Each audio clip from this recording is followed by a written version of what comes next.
The ruthless vampire king never bowed, until one kiss from her made him tremble. Below, the forest whispered secrets of old, where leaves trembled not from wind, but from stories of fear. Within those walls, King Kaelin ruled with a precision that made nobles bow, servants whisper, and enemies shiver. He was known across lands as ruthless, merciless, and untouchable, a legend wrapped in darkness. Kaelin's footsteps echoed in the grand hall. The torches flickered against the walls, casting his long shadow across the polished floor. Every noble in attendance kept their distance, some glancing nervously at the rows of silver and black banners, each embroidered with the mark of his house. To meet Kaelin's gaze was to meet a storm, pale eyes that burned with both intelligence and warning. No one dared approach him casually, and yet all were fascinated by him. Tonight was not a night for feasting or celebration. It was a night for a summons. The king had sent word that a visitor from a distant land would arrive, one that demanded the full attention of the court. Some whispered that it was a princess from another realm. Others thought it might be an envoy with gifts or demands. But Kaelin himself awaited the arrival with a quiet, unreadable patience. At the gates of the castle, Lady Seraphine dismounted from her horse. She was tall, her posture confident, and her eyes bright with curiosity rather than fear. Most mortals would have knelt or trembled at the sight of the vampire king's fortress. Not her. She had heard tales of his cruelty, but she also knew that courage could be a kind of shield, sometimes stronger than steel. The guards, towering figures clad in black armor, studied her suspiciously. Kaelin had already instructed that she be treated with caution, not hostility. One of them finally stepped forward, voice low. "Lady Seraphine, the king awaits you." She nodded, and her boots clicked against the stone as she followed him through the gates. Inside, the castle smelled of cold stone, burning candles, and the faint scent of something older, something almost alive. Whispers followed her as she walked through the halls. Some were filled with awe, others with fear. But Seraphine held her head high, letting the whispers wash over her like a breeze she could not stop. Kaelin watched her from a balcony above. He could see the way she moved, graceful yet firm, cautious yet daring. No one had ever entered his hall like that before, and a strange curiosity stirred inside him, a feeling he had not experienced in centuries. Normally, he measured all mortals as tools or threats. This one, she was neither. When the doors to the throne room opened, Seraphine stepped inside. The room was massive, its ceilings high and shadowed. Torches flickered along the walls, illuminating the rows of nobles seated along the edges. At the far end, Kaelin sat upon his throne, a figure carved of darkness and authority. His gaze met hers immediately, pale eyes intense and unyielding. "Lady Seraphine," his voice was smooth, low, and commanding, "you honor my court with your presence." Seraphine bowed politely, but her eyes never wavered. "Your Majesty," she said clearly, "I come on behalf of my people. I seek an alliance, one that will benefit both our lands." Kaelin studied her, noting the firmness in her tone. Most mortals would have faltered under his stare. Most mortals would have crumbled at the weight of his presence. She did not. "Bold," Kaelin murmured, a hint of amusement flickering across his face. "You speak of alliances as if you understand power."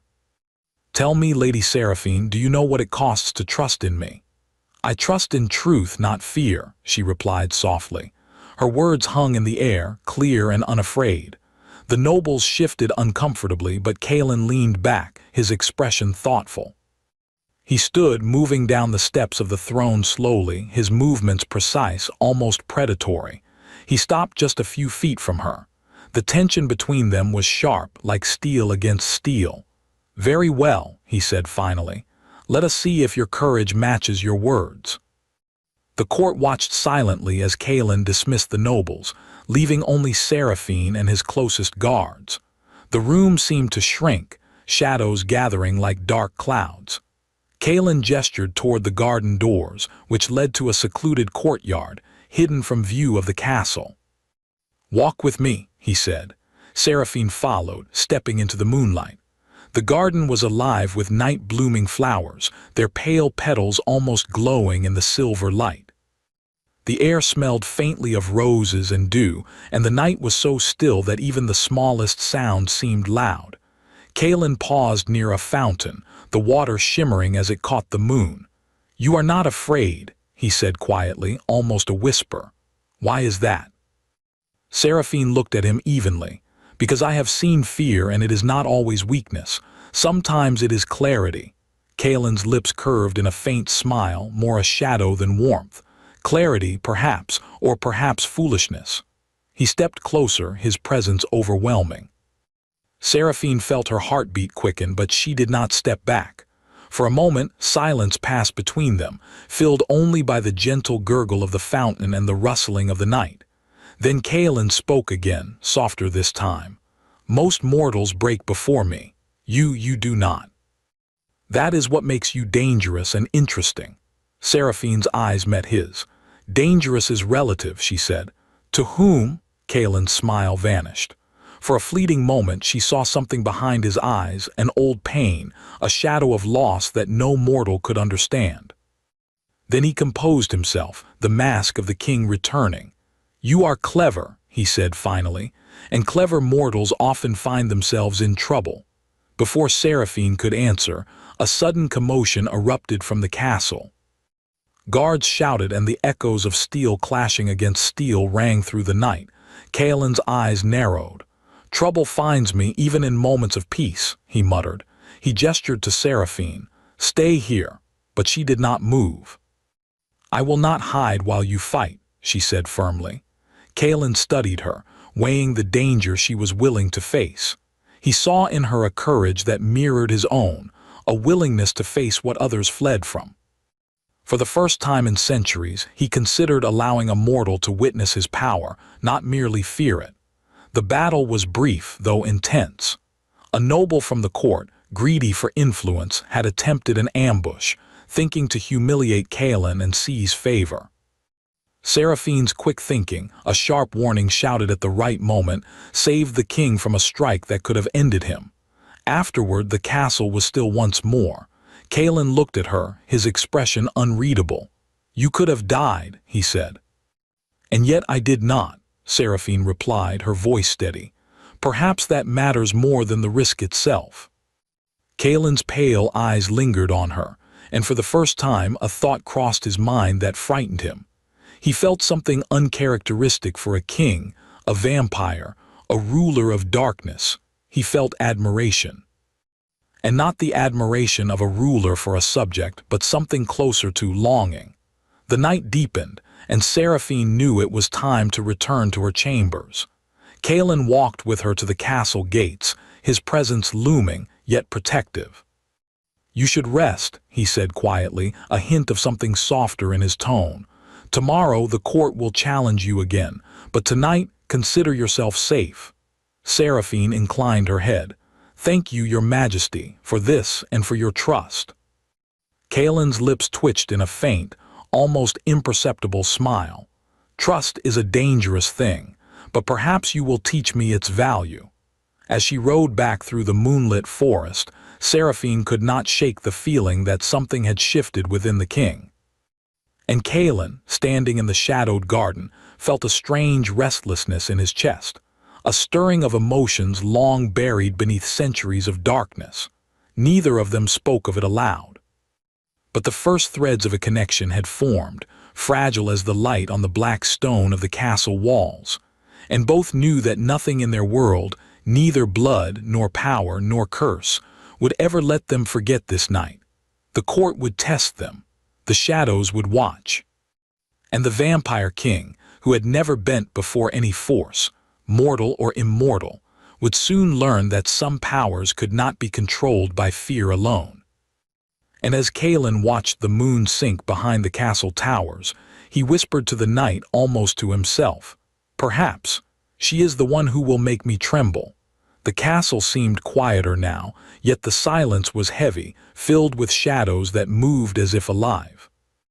Lady Seraphine walked through the halls with a mix of caution and resolve. Every step echoed softly against the cold stone, reminding her that she was in a world where even the smallest misstep could be deadly. Yet she did not waver.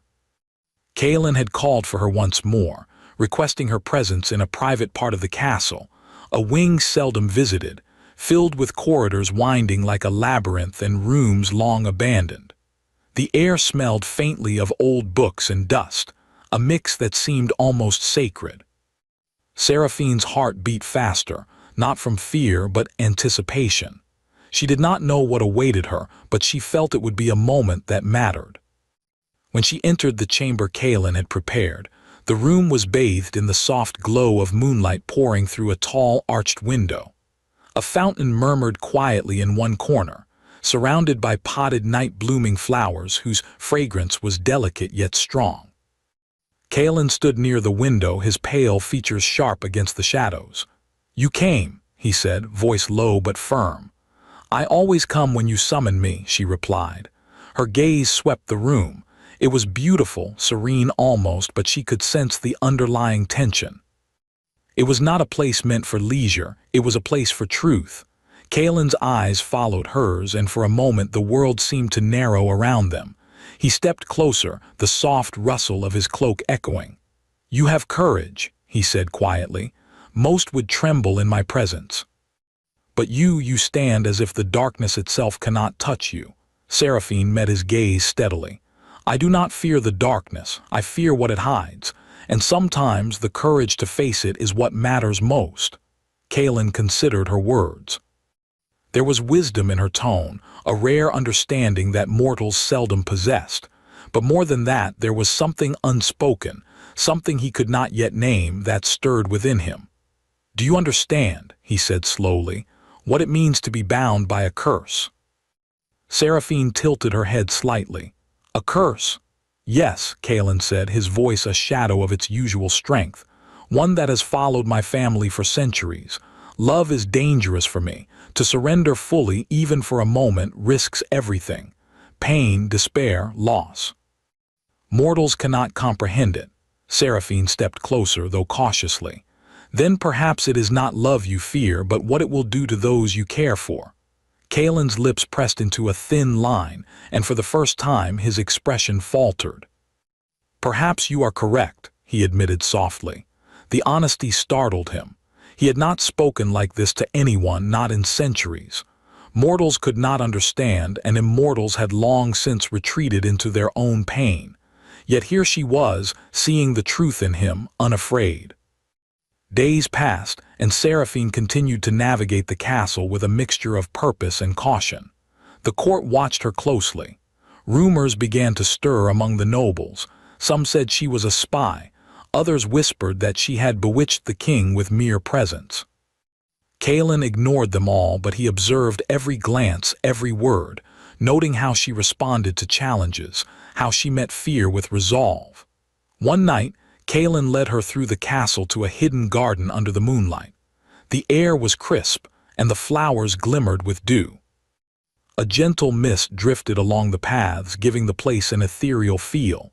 He stopped near a small stone bench, his eyes fixed on her. "You are clever, Seraphine," he said. "But clever mortals sometimes fall prey to curiosity. Do you understand the danger you face?" "I understand it," she said calmly. "But danger has a way of teaching lessons that no book or tutor ever could." Kaelin studied her, a faint smile tugging at the corners of his lips. For the first time, he felt a strange sense of admiration mixed with unease. "Your words are bold, and yet there is truth in them. I have not felt this in centuries. Perhaps I am foolish for admitting it, but I find myself drawn to your courage." The wind rustled the leaves above them, carrying a whisper of the past and a hint of what might come. Kaelin's expression darkened slightly, and he looked away, as if struggling with an internal battle. "I am not a man who can surrender to such feelings," he said quietly. "To do so invites pain for both of us." Seraphine reached out a hand, almost instinctively. "Then perhaps it is not surrender we need," she said softly. "Perhaps it is understanding." He turned to her, their eyes meeting. In that moment, time seemed to slow. The court, the castle, the shadows, they all fell away, leaving only the two of them standing in the moonlight. Kalen felt a strange warmth, foreign and unsettling, spread through him. The curse he had lived with for centuries stirred, reacting to emotions he had tried to deny. Pain, longing, fear, and hope collided within him. Before either could speak again, a sudden disturbance shattered the quiet. From the far end of the garden, a figure emerged from the shadows, a woman, elegant and cruel, her presence radiating power. Kalen's eyes narrowed instantly. "Is this the mortal who has captured your attention?" she said, her voice like ice. "How amusing." Seraphine felt the tension immediately. The woman's aura was commanding, filled with a dangerous energy that made the hairs on her arms rise. Kalen moved protectively in front of Seraphine. "This is no place for you," Kalen said sharply. "Leave or face consequences." The woman laughed softly, a sound that carried both mockery and warning. "You cannot hide from what you are, Kalen. Your centuries of power mean nothing if you cannot resist what you desire. This mortal, she is a threat to the balance you have maintained for so long." Seraphine glanced at Kalen, feeling the weight of his struggle. She could see the battle in his eyes, the pull of the curse, the restraint he fought to maintain, and the growing attachment he could not deny. Kalen's hand tightened slightly at his side, but he did not strike. "I will not let you harm her," he said firmly. "Go before I lose my patience." The woman's eyes gleamed. "Very well, but beware, Kalen, desire is a dangerous thing. One kiss, one moment of weakness, and everything you have built could crumble." With that, she vanished into the night, leaving only a chill and a sense of foreboding behind. Seraphine exhaled slowly, trying to calm her racing heart. "Who was she?" she asked. "Someone from a past I thought long buried," Kalen said quietly, his gaze still fixed on the shadows where the woman had stood. "A reminder that no matter how strong I appear, the past has a way of returning." The night stretched on, filled with silence and the distant sound of the castle settling. Seraphine could feel the weight of the encounter pressing upon her. She realized that her presence in Kalen's life had already begun to stir forces she did not yet understand. Over the next days, Kalen and Seraphine continued their cautious alliance. He began to show her parts of the castle few had ever seen. Hidden libraries filled with ancient tomes, corridors lined with relics of forgotten wars, and chambers that seemed almost alive with the echoes of centuries. Seraphine absorbed it all with fascination, but she also noticed the small cracks in Kalen's armor, the fleeting moments of hesitation, the glimpses of longing, and the rare times his eyes softened when he looked at her. One evening, as the sun set behind the castle towers and the sky blushed with shades of crimson and violet, Kalen led Seraphine to a high balcony overlooking the kingdom. The wind whipped through her hair, carrying the scent of pine and distant rain. "You see all of this," Kalen said softly, "and yet you do not falter. Most would tremble at the sight of a kingdom built on fear and power." "I see it," Seraphine said, her voice steady, "but I also see the man who carries it. The man who walks these halls not only as a king but as someone weighed down by centuries of expectation and curse."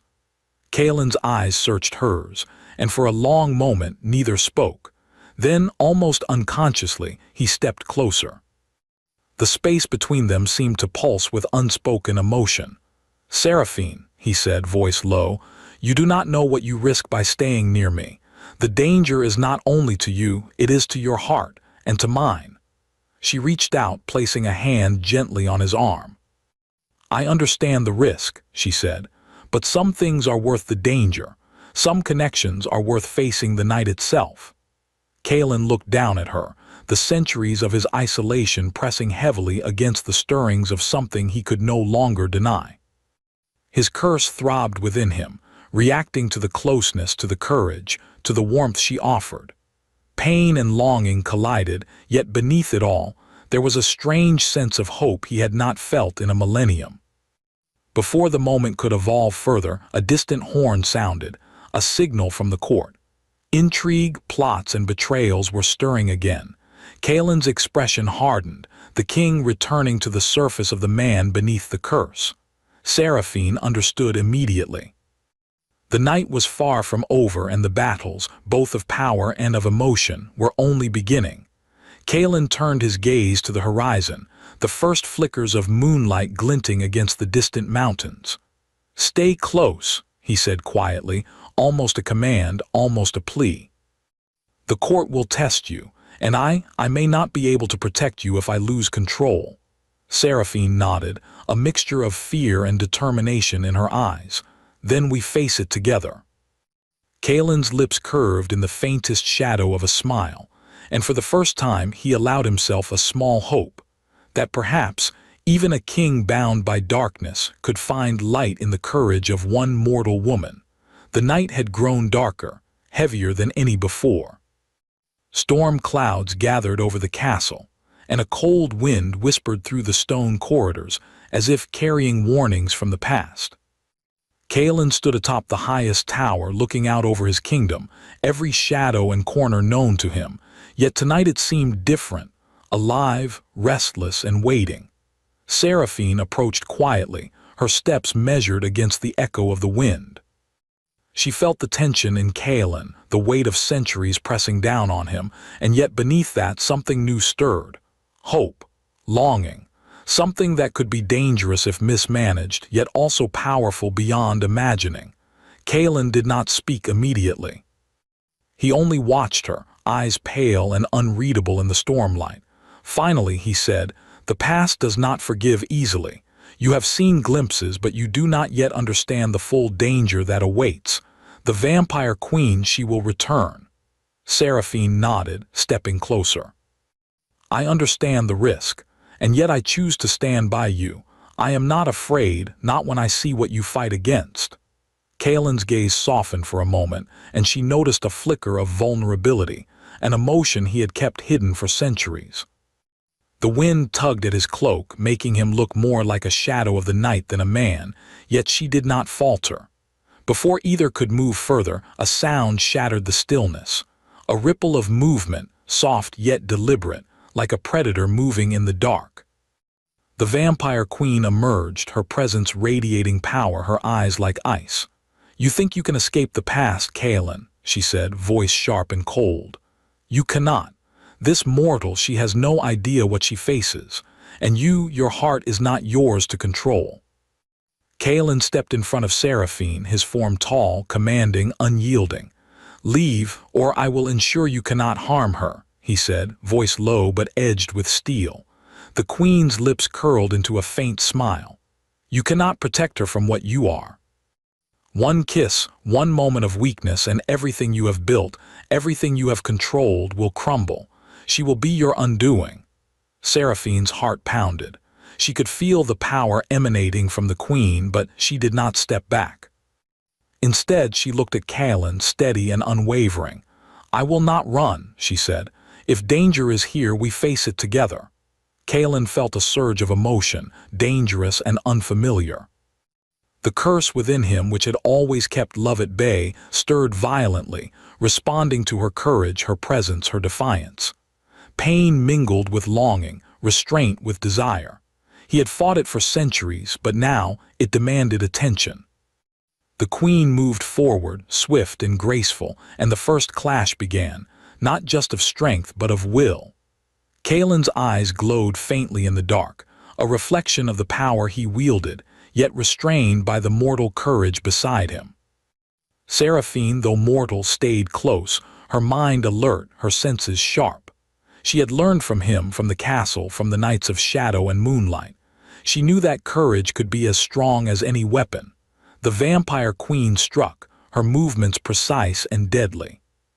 Kaelin met her attack, countering with the skill of centuries. The clash sent sparks into the air, shadows twisting as if the castle itself had come alive. Seraphine stayed near, observing, ready to act if necessary. And then it happened, a moment of distraction, a flicker of hesitation in Kaelin's guard. The curse within him stirred, threatening to overwhelm, and Seraphine instinctively stepped forward. "You are stronger than you think," she whispered, her voice carrying calm determination. "Focus, not on fear, not on past shadows, but on what matters now." Kaelin felt her words strike deep. The centuries of solitude, the weight of immortality, the fear of love, it all collided inside him. And in that moment, he realized that the bond forming between him and Seraphine was not weakness, it was strength. He moved with renewed resolve. The Queen's attack was fierce, but Kaelin countered, combining power with precision, strategy with instinct. The fight was no longer just physical. It was emotional, spiritual, a test of hearts as much as hands. Finally, Kaelin managed to subdue the Queen, holding her at bay with his strength and the resolve that Seraphine had inspired in him. Her eyes, once filled with ice, now glimmered with something else, recognition. Even she knew that he had changed.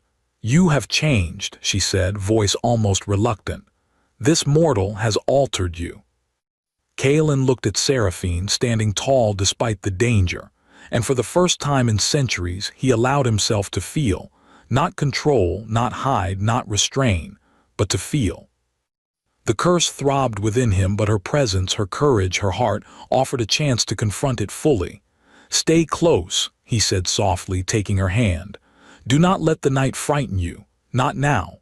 Seraphine nodded, gripping his hand.